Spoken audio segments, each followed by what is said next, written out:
my heart, Ben Barry, I cannot take it. Welcome to the Sixers Talk podcast, brought to you by Wilmington University. Wilmington Works. The 76ers force a Game 7 with a huge Game 5 win in overtime in Madison Square Garden, 112-106. Tyrese Maxey went bananas, 7 3-pointers, 46 points, and a 4-point play and a 3 from nearly half court to force OT in the last 30 seconds of regulation. Man, that was a fun game to watch. Not one for the faint of heart, though, Ben Barry, because if you're a diehard Sixers fan, you've been down this road before where the team leads you on to believe that it's something that it's not. And here we are with a Game 6 Thursday in South Philly. The time is to be determined depending on what happens in this Pacers-Milwaukee game. But, Ben, what are you thinking? I mean, so many places to start with this one. What are you thinking? Some of the game I probably forgot, so much went on in that one. Let's start with the end of the game. I thought it was almost 1-2-3 Cancun after that steal and dunk when the the Knicks went up by 6 at the end of the fourth. And they scored, 6 points in under 30 seconds? 7 points in under 30 seconds. It was just that Maxey 3 and 1 for the 4-point play. Then Josh Hart missing that free throw, obviously. Both. A minute. He missed 1 or 2. I thought he missed 1. He definitely missed the first one. It was awful. I have Ricky Bo from Phillies pre and post game he yelled, "Oh man, he sucks," as he missed that foul shot. 68% free throw shooter. Yeah. It was 68% from the line. This game was the Tyrese Maxey game though for me, not just because of the end of regulation heroics and what he did in overtime, which are big. You want your star players, your big time players to show up big when you need it. But playoff career high, got the scoring done. And again, he's not the best defender, but he gives you the effort that you want to see, diving on the ground for loose balls, just nagging Brunson or whoever he's defending in the moment. It was just a big game from Tyrese Maxey because you needed it because the supporting cast didn't do what they needed to do. So Tyrese Maxey carried a lot on his shoulders today. Yeah, we don't need him to defend. We don't need him to do that. We need him to be hitting threes, driving to the basket, getting the and ones, improving the morale of the team because it was a point where they were ice cold, Ben. They were ice cold and couldn't hit any shots. And Joel Embiid was making the right passes. He was getting the ball to the people, reading the double teams, getting them open shots. And he made some right passes. He had 10 assists. He was doing something right. So he almost had a quadruple double. He was definitely he had 9 turnovers. Of the team's turnovers, he had most of them. Yes. He had more than enough for sure. Let's look at the box score to get the numbers right because he had finished with 9 turnovers. The team as a whole had 16. So yes, he wasn't quite there, but we saw him laboring. We know he's not 100%. No. He was questionable with a migraine, Ben. Everybody want to heap everything at Joel's feet. You and other people, this is just my role in sports. Yes, people are injured, some more than others, but if you have a good game, you can't say, "Oh, I was injured." So you can't use that when you have a bad game either. If you're out there, you're playing. We can't leave everything at Joel's feet, though. It ain't all his fault. At Joel's feet, but I want people to be held accountable for their poor play. The last podcast, we even go over the fact that he scored 1 point in the fourth quarter. Like Embiid, yes, he was spent, bro. He was completely spent. He had nothing left in the tank. And you might be spent. I've seen Jimmy Butler in an NBA Finals game spent and still carry his team to a win. He ain't 7'2" though. He ain't 40-point triple-double. All right, 7'2" that got nothing to do with 9 turnovers, with 7 of them being awful, really bad turnovers. Like, do your part. Don't turn the ball over. Listen, I feel you 100%. At one point, he had more shots than points. And this is a no excuses type of league, bro. It doesn't matter. You win or you lose. There's really no gray area. But I think common sense would tell you, looking at how he was playing, that he was fatigued, and fatigue doesn't just go with your physical, it goes with your mental too, because he wasn't making the right mental decisions or reading the plays correctly. He was kind of a step too slow on some things. Like he smacked Jalen Brunson in the face. Yep. All because he just didn't have enough energy to make the right move or position himself the right way, and it ends up being a flagrant foul. Everything was going against the Sixers, including Joel Embiid not being 100% or being prepared for the moment. And yeah, man, it looked bad. But to me, I just feel like knowing how those things cascade, one is connected to the other. So physically, he's not 100%. He's not in the best shape. All of those things lead to him making those mental mistakes and lapses. And yes, they were awful. Yes, he was running away from the ball. You're the best player on the team. You're the best player on the team. He hasn't been the best player in this series for the Sixers. On the Sixers, I'm not even overall. And like Maxey has played out of his mind, but you want your best players to play the best. And I just started off with Embiid. Like the Sixers got to win. I'm very thankful for it. Game 6, Thursday, Wells Fargo Center. Let's not let the Knicks fans take over again. But Kyle Lowry gave Maxey and the rest of the team nothing. Like, might as well give those minutes to campaign. He had five personal fouls, 0 points. I don't even know if he recorded anything else. Tobias Harris hit 2 or 3 big threes. Then I don't know what happened after that. Listen, you got way more from Tobias than you got in any of these games. He was averaging 8 points. He was averaging 8 points a game. He shows up with 19 when Joel is under 20 points. Like that I'll take that each and every night. 7 of 11. He started the game hot with the first 5 points, and it was a roller coaster. It was a complete roller coaster. The best thing that could have happened is the 76ers figuring out a way to get to overtime. And that was definitely compliment to Tyrese Maxey. Nick Batum's defense also added to that. Remember, he contested Jalen Brunson on that final shot attempt. He also, in OT, forced him to throw that 3-pointer away that he was trying to shoot to tie the game at 106. So it definitely were other things that contributed to the Sixers getting to the winner's circle. It's easy to point fingers, but if you go back to when Nick Nurse decided not to rest Embiid anytime in the third quarter, come the fourth quarter, with like 7 minutes to go, he was done. He did not have anything left in the tank. So it's, you can look at the coaching as well.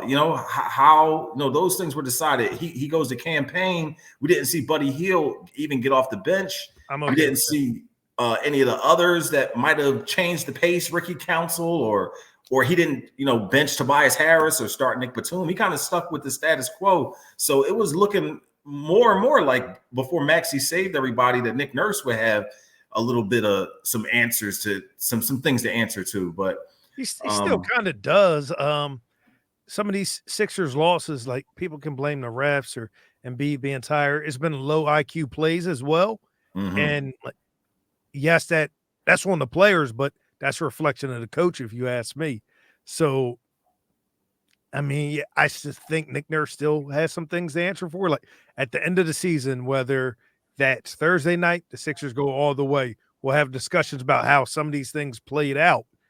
And Nick Nurse, I know a lot of other people were higher on him than I was, but I mean, Tibbs has been out coaching him this series. Yeah, I would say, the Knicks have won the games. So I definitely, I'm going to agree with you there. I think it's been more or less like the intangibles that have gone the Knicks' way that have changed, the momentum of the games. Like we talked about the second chance points, the offensive rebounding, the hustle plays and things like that. But teams take on the personality of their coaches. So Tibbs and his hard-nosed nature, definitely the Knicks have taken that on and adopted that. And I feel like Game 6 gives the Sixers an opportunity to redeem a lot of the ill will that they have built up over the last few years, because you got to come in here and protect and not allow, Sixers fans to witness the type of heartbreak that it would be to lose to Knicks with all the fans that are coming right there in front of you, in Game 6. So that's what I'm looking forward to. Before we move to that, though, I definitely want to hear what was your reaction when Maxey hit the shot. Like, what was the reaction there around 4-point play to the one to tie well, it up. let's talk about, because I'm sure everybody was watching there at the content room. I'm at home at the moment. Ben's in the content room, but the 4-point play, I just couldn't believe the Knicks fouled. Like that was a low IQ play on their end. right. You got a 7-point lead. Why are you fouling? Like that made walk up, put both hands up. If you make it, then so be it. Right. Yeah. If you hit it, so be it. Like you live with that. So like I was just imagining, I'm not going to do it on camera because I like my job and getting paid. But the Sam Cassell celebration, you remember that one, Danny? Mm-hmm. Yeah. So like if Maxey would have hit that after, like props. So he hit the shot, makes the free throw, then comes back down court and bangs it from the end, from the logo, from the end in the New York. And it was he let that go like that Steph Curry highlight when the Golden State was playing OKC and Mike Breen hit the double bang. Yeah. He that left his hands. I'll be honest, I did not think that was going in. Because he pulled up so soon. Like he crossed half court. It was just like, yeah, he was leaning forward, like, and bang. Nothing but the bottom of the net. Big shot by Maxey. Just watch his growth and development, not only since he's been here, but just from the last year has been phenomenal. Just from this season has been phenomenal. Tyrese Maxey he's going to be a perennial all-star and a lot of fun to watch. He is not, the moment has never been too big from him. He goes out there and plays the same way, whether it has been a preseason game, regular season game, blowout in the Sixers' favor or against the Sixers in the playoffs. He's out there. He's about business. Man, he was talking his talk after that shot went to, screaming and yelling. And man, for him and to see him and Jalen Brunson go toe to toe like that was really something special. I felt like, especially when the Knicks had Tobias Harris, were able to hit the switch and got Tobias Harris on Jalen Brunson, it was just barbecue chicken because his feet just aren't fast enough. But despite those opportunities that Tobias Harris wasn't quite ready for the moment, he definitely stepped up, bro. You feel like you want to give him some love. I mean, he comes out and shows out in a game that everyone probably written him off. I can see the wheels turning in your head. No wheels turning. Tobias Harris, you played a good game. He did play a good game. And I mean, this is a dude, he's from New York. About time. He's from New York, bro. Like, he, of all people, wouldn't want to go out sad like that where the team's eliminated, his time with the Sixers is over, in front of his home crowd, fans, people who know him. So it was a heck of a game for him to step up. But if the Sixers want to win this Game 6, they got to figure out how to stop some of those miscues, like you talked about, low IQ plays. Let's take a quick timeout and put a pin in it right there, pay some bills, because we're moving along pretty fast here. We are, of course, brought to you by Wilmington University. Get to know Wilmington University online or in person at its open house on Wednesday, May 1st. Details at wilmu.edu/open house. Celebrity cook Steve Martirano brings his Italian-American cooking back home to Philly. Enjoy Martirano's Prime at Rivers Casino and Steve's famous meatballs with Sunday gravy, prime steaks, and more. Make reservations for Martirano's Prime on Open Table. Back here on the Sixers Talk podcast. I thought it was over too, Ben. I thought it was over at several points. I thought it was over when the Sixers went cold and couldn't hit a shot, and the Knicks started to pull away before halftime. The Sixers end up at halftime down 6. It could have been 26 the way it was feeling because they weren't hitting any shots. But all of a sudden, the third quarter, they came out, started throwing some blows, cutting into the lead. And then we just had the roller coaster of an ending that we had that was probably that last 12 minutes. I sent out a tweet that said, fourth quarter heartbreak or heroics. It turned out to be heroics because Tyrese Maxey did the unbelievable and had the 4-point play as well as the 3-pointer. So you're not giving Embiid a pass at all by any means. You see him, he was limping around. Clearly he was out of gas. But to you, big players step up in big moments. How do you believe that, and how do you carry that into Game 6, where you're hoping for Embiid to be recharged enough to defend home court? Yes, he was gassed. Yes, he's injured. I'm well aware of these things, but what postseason hasn't he been injured in? The 1 year in the bubble? There's a decade of information, at least 7 years of what Embiid looks like in the postseason. And this isn't being a hater. It's just look at the data. It's not a small sample size anymore. The Sixers need their reigning MVP, the league's reigning MVP, to play better in the postseason. And so much else has changed, whether it's been we're 2 coaches removed from Brett Brown, went to Doc Rivers. One coach removed, Doc Rivers after Brett Brown, now Nick Nurse. He's had still has Tobias Harris. Jimmy Butler's been here. JJ Redick, Al Horford, Ben Simmons, James Harden. The supporting cast has changed. I'm an Embiid fan, but when the lights shine the brightest, it's always something. Leg injury, eye injury, out of shape, getting back into shape. All those, I would say, if it was 1 or 2 off, you can defend it. Like Doc Rivers, as we always say about Doc Rivers, and when he got hired, I read off the blown leads, and you said I dragged him, but he's not here anymore. I dragged him. On a case-by-case basis, I can make a defense on why it wasn't his fault for any of those blown leads. But the one common denominator was what? Doc Rivers. Now, if you look at the Sixers team, what's the one common denominator? And it's not an indictment or anything. It's just got to play better. That is all I am saying.